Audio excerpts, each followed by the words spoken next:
it's better. It's quite loud. It's like addition to our brightest batch. Absolutely brightest. So all at once. It's really good. No batteries. Really good points.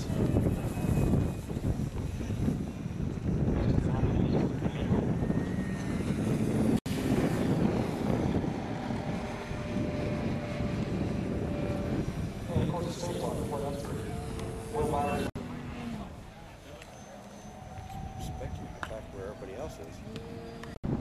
These all, by the way, have a capsule, 110 speed controllers, power, power, 110 motors, very solid power battery types. By the way, pretty much exclusively we use E-Plug and thunder power batteries. And the thunder power stuff is everybody out here, the time power stuff, performance dollars, and 45 cents.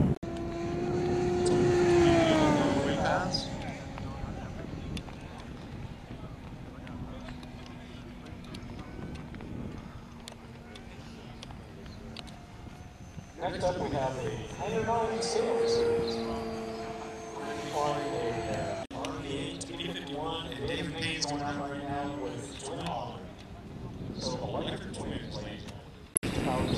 Looks like Pete Goldsmith also. I think Pete designed it. Is that right, Pete? Yeah, Pete Goldsmith. Again, the group I'm starting on the left designed these airplanes.